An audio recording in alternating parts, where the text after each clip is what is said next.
Good evening, everyone. I am Samantha Delaney, General Counsel to the International Alliance of Theatrical Stage Employees. I am honored to be your Master of Ceremonies this evening and to welcome you to the Peggy Browning Fund 2021 New York Virtual Awards program. Tonight, we are celebrating 24 years of providing law students with experience in advocating for the rights and needs of workers. And we are also honoring 3 truly outstanding awardees, leaders who have dedicated their lives to improving the standard of living and job security of workers and their families.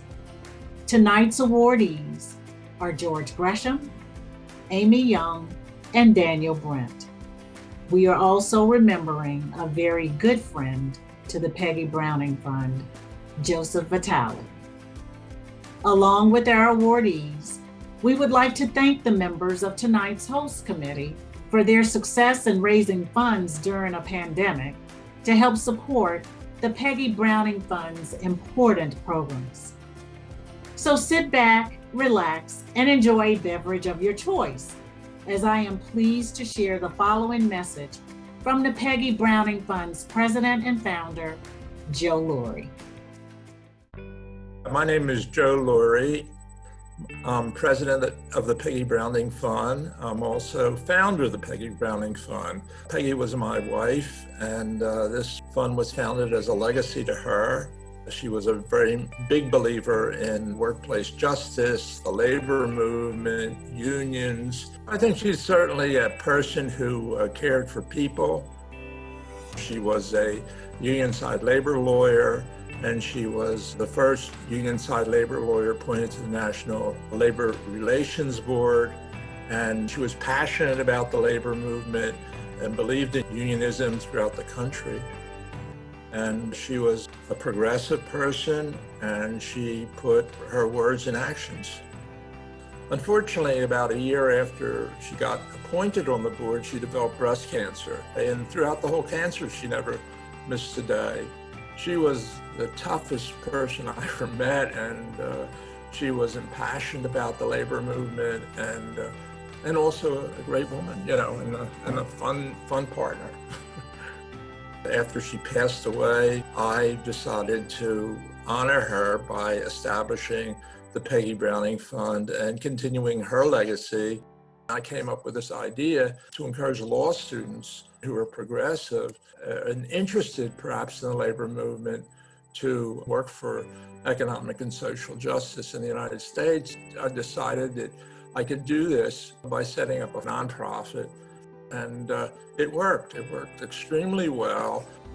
Our summer fellowship program is the first activity we undertook when we started this organization. It has become the central part of our work. Each year, we place law students with mentor organizations in the labor movement across the country, such as unions, worker centers, union-side law firms, and nonprofit organizations.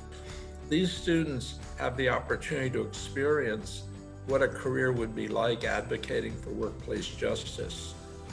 This year so far, we've placed 81 law students in paid positions at 65 mentor organizations for this summer.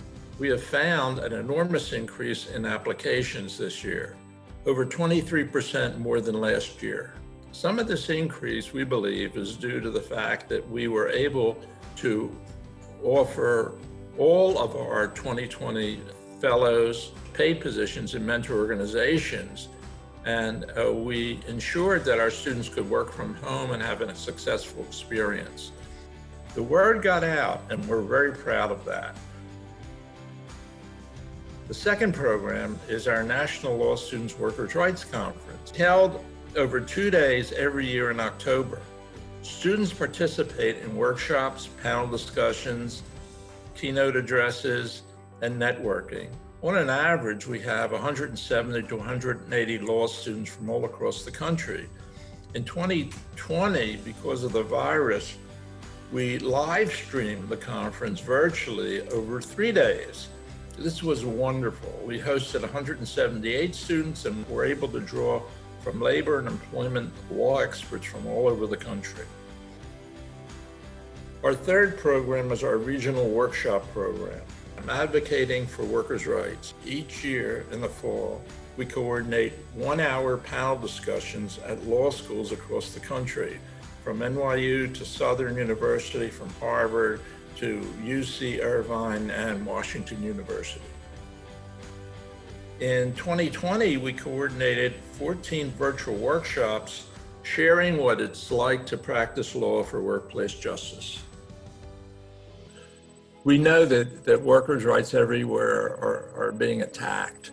Labor needs lawyers, and law positions are available to young lawyers and older lawyers who come out of law school today and say, okay, I want to do this type of work. And we hope that the fellows that we produce are passionate and add that passion to the work they do in the labor movement and indeed make the labor movement stronger. It's a legacy for progressives in the United States who care about the labor movement, who care about workplace justice. And without you guys, that couldn't happen. So I thank you dearly for your contributions. We ask that if you know anyone, of course, who might be interested in supporting a program like ours and becoming part of our legacy, that you reach out to them. It's just been a great joy for me. And in a sense, almost a gift to work on something like this after practicing law for over 60 years. So, yeah. Joe has carried forward Peggy's vision, building up and transforming this organization over the years as president, board member, and chief volunteer. We can't thank you enough, Joe. Events like tonight's are the primary means of supporting our programs. We host similar annual receptions in Philadelphia, Washington, D.C., Chicago, Los Angeles, and San Francisco. Thank you all for your very generous support of our programs tonight. You will notice that we are displaying the logos of tonight's supporters on your screen during the program. We've recognized our Leadership Circle members, those who make annual leadership level gifts, and tonight's sponsors, without whom this awards program would not have been possible. Also, it is my pleasure to recognize this evening's steward and guardian sponsors. If you are moved by the messages of our speakers this evening and would like to make a gift yourself or an additional gift, feel free to make a pledge on the form below. We will contact you later to fulfill your pledge, so you don't have to leave the program at this moment. All gifts are greatly appreciated and needed, especially during these challenging times. Thank you.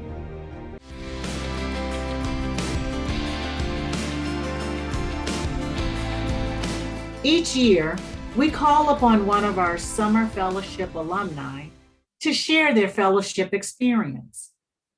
We feel there's no better way to demonstrate the impact of our programs than to hear it directly from a fellowship recipient.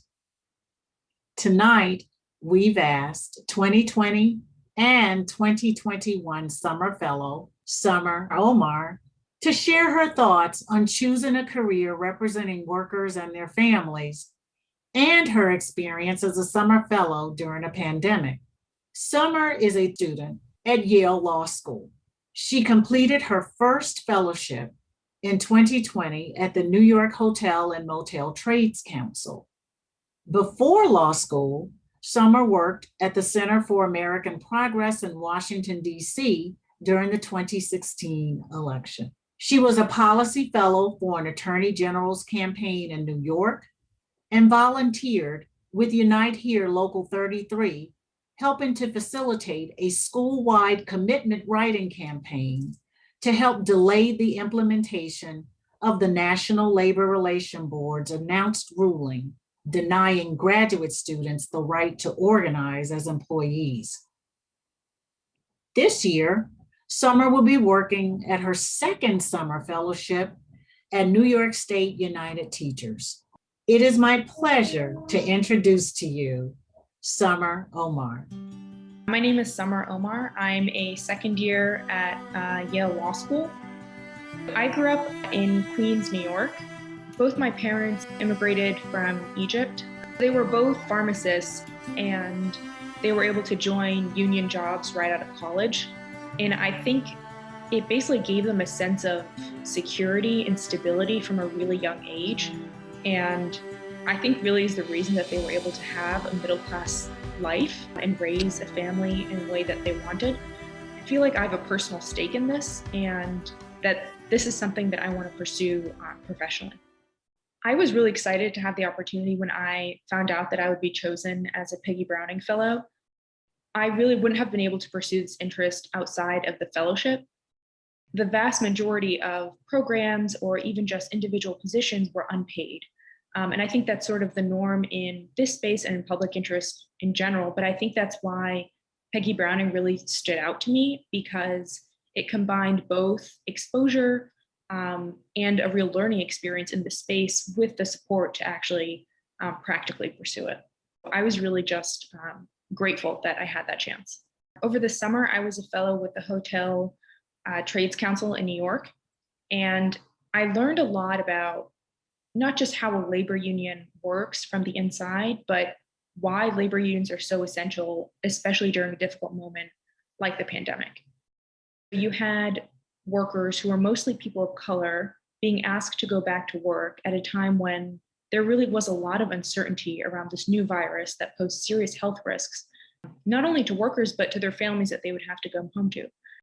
A lot of my responsibilities that summer were around trying to understand these new legal issues that were coming up and to figure out how to apply these principles in a way that was most protective of workers.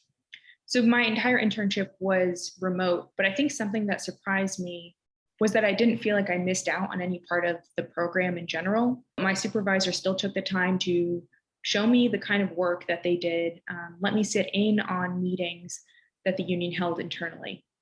The other part of it is, I think it actually sort of made it very convenient to go to all the different types of programs that the Peggy Browning Fellowship offers over the summer, because everyone could sort of log in virtually. So I do feel like I still really benefited from the program this summer. I've been fortunate enough to be a Peggy Browning Fellow for the second summer in a row now, and I'll be working with the New York Teachers Union. And I really think it's hard to overstate how much that first summer shifted how I was thinking about my career. It not only made me feel more certain that this is the type of work that I wanted to do, but I feel like I have a good substantive foundation to actually contribute to the workers' rights movement, not just for this summer, but for my post-law school career as well.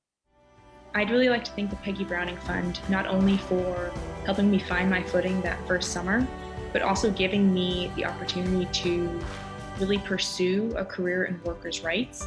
I think one of the big advantages of the program is that it doesn't just help you build up essential skills as a lawyer, but you do become part of the community. So you get paired with mentors who are so generous and supportive and want to pass on what they've learned. And you're joined by like-minded peers in each class. So I really am grateful for those experiences and to be part of this community going forward. Thank you, Summer. You truly represent the future of labor advocacy that we are all here to support this evening. At this point in the program, we would usually encourage you to meet our wonderful fellows and alumni representatives of the Peggy Browning Fund who are in the room. Since we are not together in person, I'll suggest that you visit the Peggy Browning Fund's website at www.peggybrowningfund.org and click on the 2020 Fellows brochure to see for yourself why our mentors and many labor organizations that are hiring have come to prefer a Peggy Browning alumnus. Last December, during the pandemic, the labor community lost a dedicated labor attorney, and the Peggy Browning Fund lost a very good friend.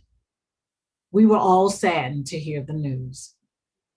Joseph J. Vitale was a partner at Cohn, Weiss, and Simon in New York since 1999, having joined the firm 10 years before. He represented public and private sector labor unions in all aspects of litigation. Joe gained a reputation as a fierce union advocate, a gifted litigator and strategist, representing a number of union and fund clients. In recent years, much of Joe's work occurred behind the scenes as chair of the firm's management committee. A graduate of Haverford College, Joe worked his college summers at Greyhound Lines as a member of ATU's Local 1202. He graduated cum laude from Fordham Law School. The Peggy Browning Award is presented annually to social justice champions who have distinguished themselves with passion and dedication to the rights and needs of workers and their families. This memorial award is presented to Joseph J. Vitale, distinguished lawyer, champion of workers' rights, stalwart advocate for the next generation of union lawyers. It is my honor to present this Peggy Browning Memorial Award to Joe's wife, Soo-Kyung Vitale. Thank you so much for this award. It's a great honor, and Joe would be really happy to share this moment with his friends, colleagues, and allies in the labor movement.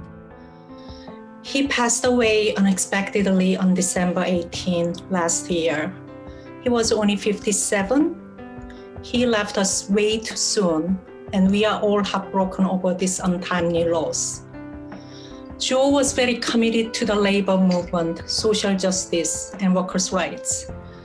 He was a union-side labor attorney for over 31 years, and he spent his entire legal career in advancing the rights of the workers. He loved his work. He cared so much about workers and unions, so he used to say that he may not be able to retire before he dies. Well, that's what actually happened. He worked until the last day of his life. A couple of hours before he died unexpectedly, he filed an appeal to defend the rights of the nurses and hospital workers who are fighting at the forefront of the fight against COVID-19 during the pandemic. In 1981, when he was 18 years old, he joined the labor union for the first time in his life while he was working at Greyhound Lines during the first summer of his college years. He cherished this experience of working with other union members so much that he was still carrying his union card in his wallet every day. When he graduated from law school, he could choose to work for a big corporate law firm to make a lot of money, but instead he joined a small union-side labor firm and dedicated his entire legal career representing labor unions. In 2019, he successfully defended the First Amendment right of unions to inflate Scabby the Rat on public sidewalks to protest and shame exploitive employers. He was so proud of the victory so that he decided to commemorate the victory with a new tattoo. So he got a tattoo of Scabby the Rat. Another accomplishment was last year, 2020, he was named a super lawyer for employment and labor law on the 2020 New York Metro annual list of super lawyers magazine. Joe was a fierce but gentle warrior fighting for workplace justice. He showed that you can be a good person with a good heart and fierce advocate at the same time. He loved to laugh and he had a great sense of humor. He believed roses were just as important as bread. He cared about, Peggy Browning Fund. He was a big supporter. I think he was a regular for every year. Joe was proud to be part of this great community of people dedicated to the labor movement. He left this world too soon, but he will keep watching us and cheering on us doing this important mission of educating and inspiring the next generation of advocates and labor attorneys for the workers' rights. I think he would thank all of his colleagues and friends in the labor movement. Without your support and love, he would not have been able to achieve what he had accomplished over the years. I'd also like to thank his mother, Eugenie, and his sisters, Elizabeth, Jennifer, and Susan, for all the love and great memories they shared with Joe. Last but not the least, I want to thank our two beautiful daughters, Yushin and Che. You guys are the most wonderful thing ever happened to him, and he loves you forever. He would be incredibly proud to receive the Peggy Browning Awards and would be smiling from heaven now. Thank you, Soo-Hyung, for your gracious remarks.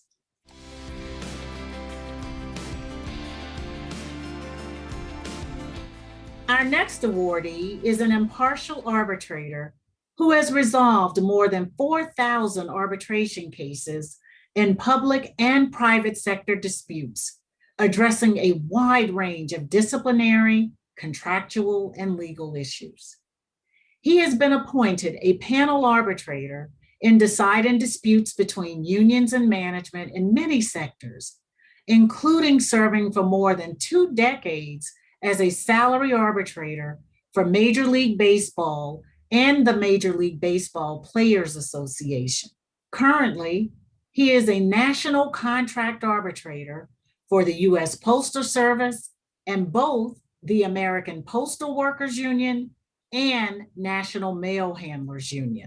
He was elected by the National Academy of Arbitrators to its Board of Governors and served as a regional chair and as chair and member of various academy committees.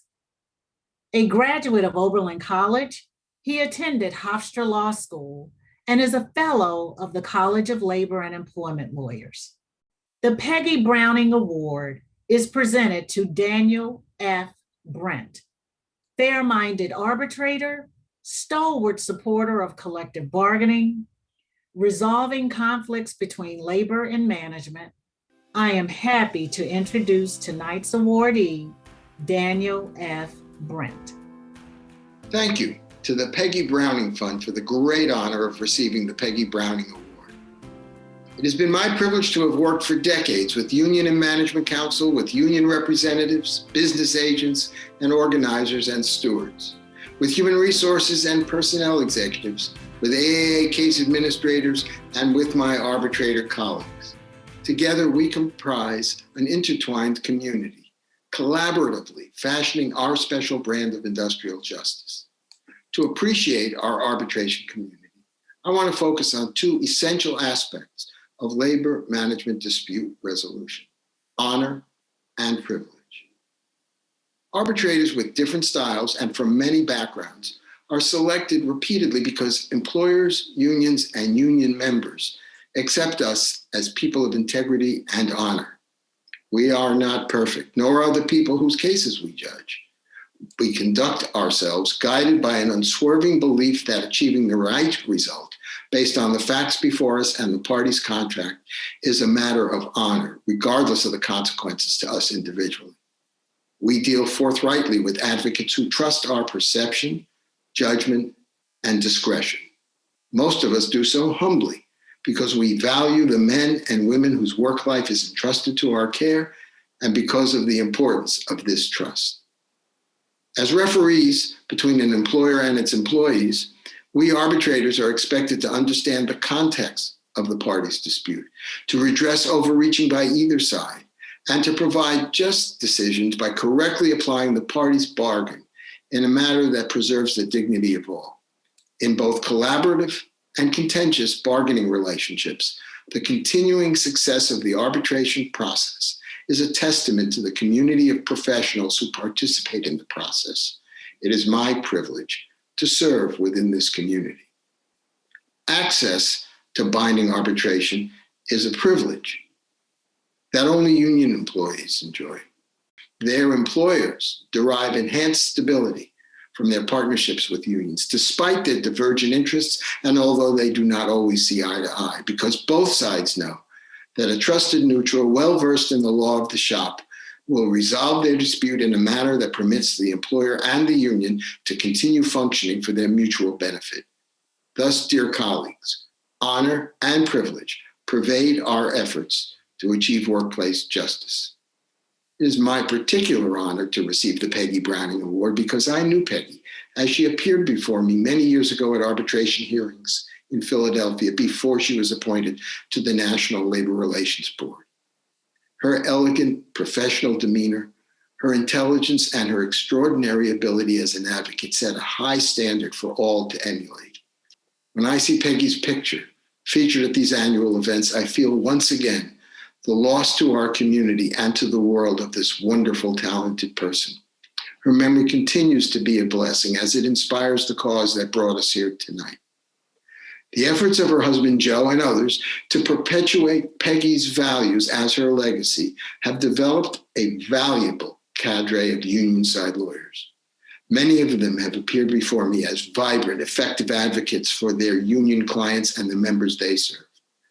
They and their colleagues are ultimately the reason we lend our time and treasure to this worthy cause. These champions of social justice will harness their training, skill, and passion to protect the rights of workers and to create a more equitable society. For this, they deserve our encouragement and support.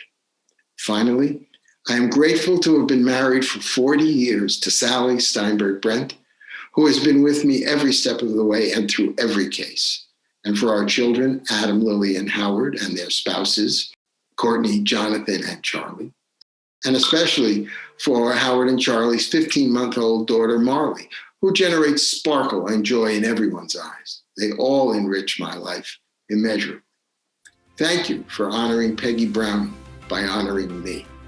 I offer my heartfelt congratulations to my fellow award recipients, Amy Young of CWA and George Gresham of 1199 SEIU, two stalwart unions with whom I've arbitrated countless times throughout my career.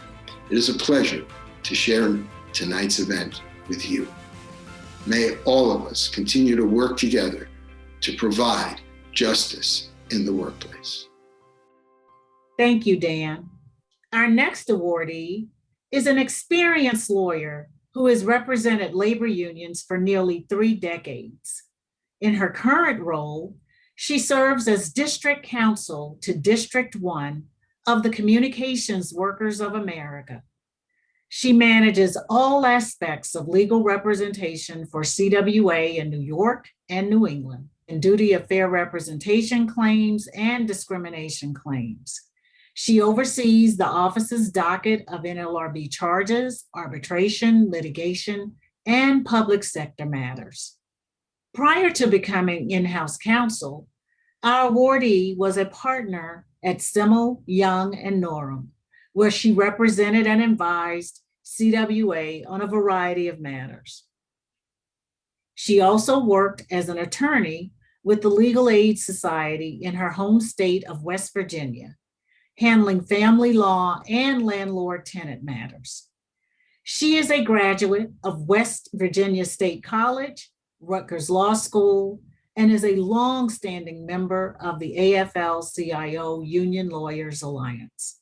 I am so very pleased to present the Peggy Browning Award to Amy S. Young, activist lawyer, pursuing justice, supporting the labor movement, improving the lives of working people. And to accept the award, it is my pleasure to introduce to you my friend and colleague, Amy Young. Thank you so much for this award. It really means a lot. CWA has had many Peggy Browning Fellows over the years. Having young people come and work in our legal department has forced us to be more creative in the way we look at issues. And that's what bringing that new perspective makes us as experienced practitioners better lawyers. I think mostly what members deserve from legal representation is to be listened to. Often we as attorneys believe we already have the answers. However, to take that moment to hear what the problem is gives you that greater perspective that enables you to address the real wrong and to get some kind of solution, even if it's not a litigation solution, that actually solves the problem for the individual in a long-term way. We have wonderful people in CWA, our staff, our locals. And when we put a case together, when we're working on any problem, any legal problem, we work as a team. We listen to each other and we try to develop solutions together. And working with the people at CWA is probably the best thing I do in my job. Recently in Buffalo, we won a case where we got jobs back for 100 people, where the employer had tried to take these jobs away from CWA bargaining unit members and give them to other employees so they could pay 25% less to get the same work done.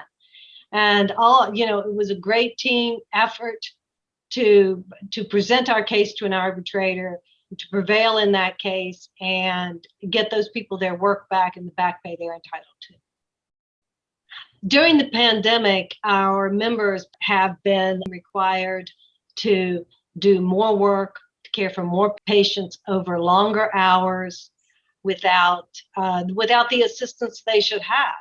It has been dangerous for workers and dangerous for patients. CWA has been working for years to get safe staffing ratios. The pandemic has really revealed how much that is needed to protect our healthcare workers.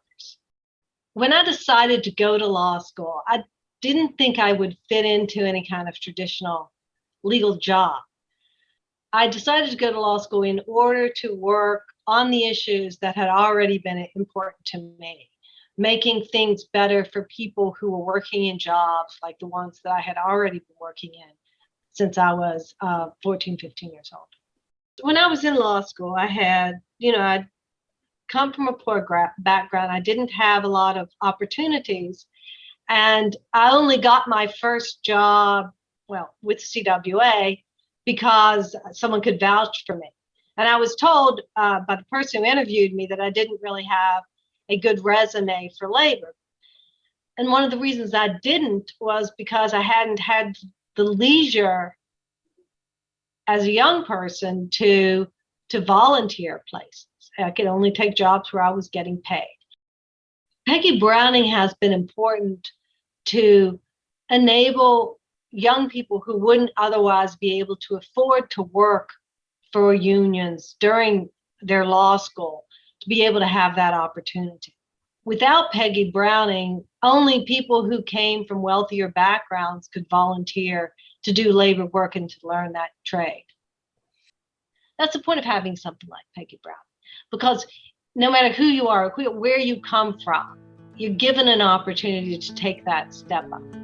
I'd like to thank Dennis Trainer, the District 1 Vice President, who is the most kind and generous bosses that I've ever had. I'd like to thank the staff and locals of CWA who have always made my work very enjoyable.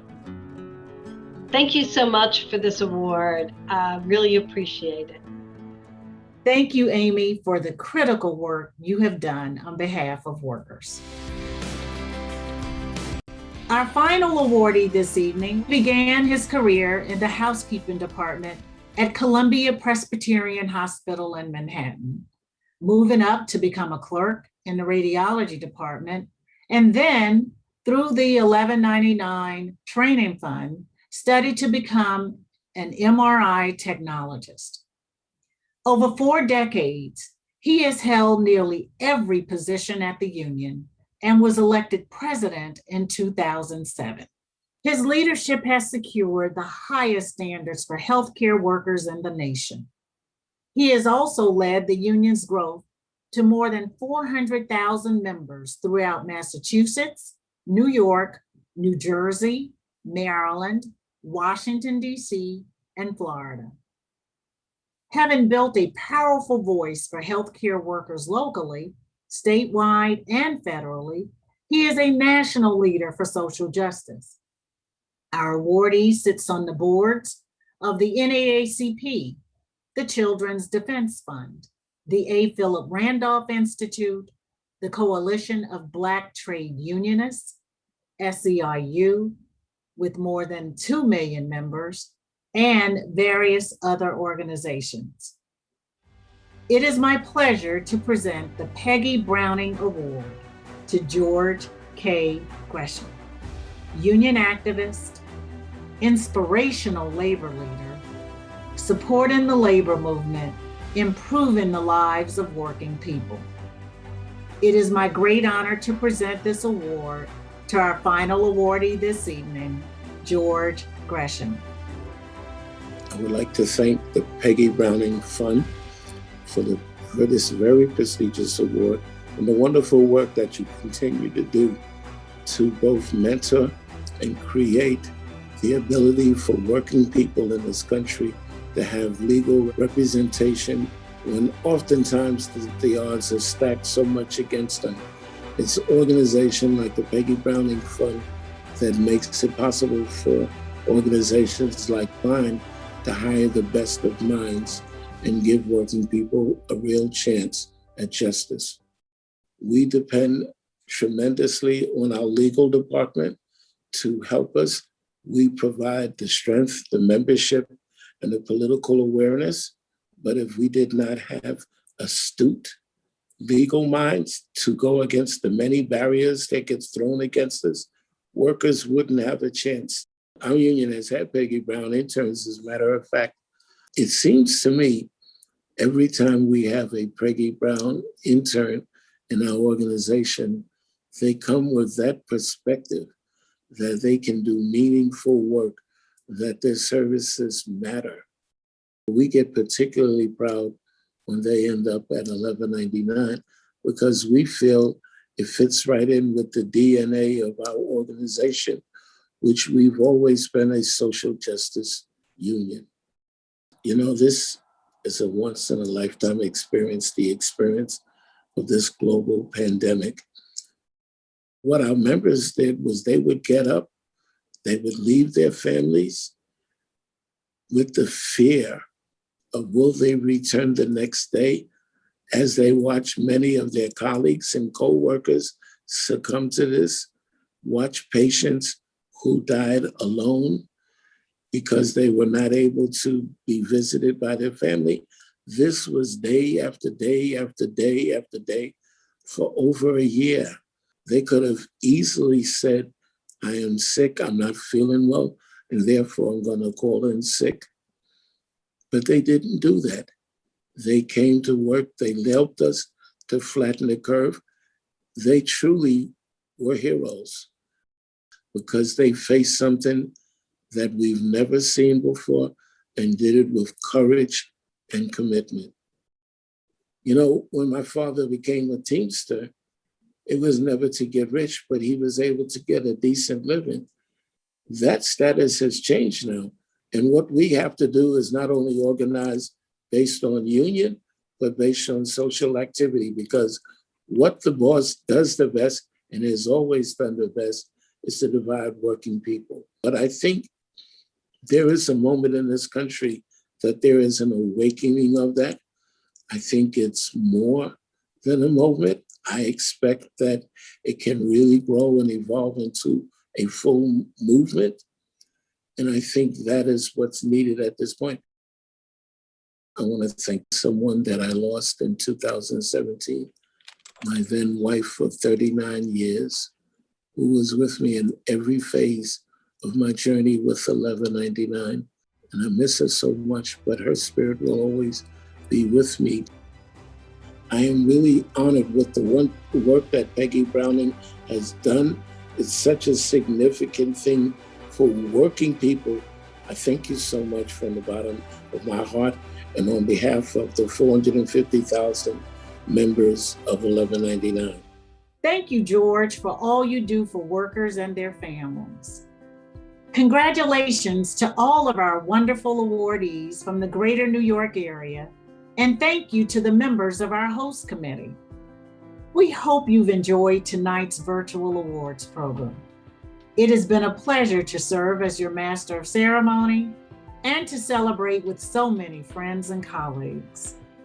Once again, if you are moved by the messages of our speakers this evening and would like to make a personal gift, or an additional gift to support students who are considering a career in the labor movement, please complete the form below. And thanks again to everyone for being here tonight and supporting the Peggy Browning Fund. Here's to all of you. Enjoy the rest of your evening. Stay safe, be well, and good night.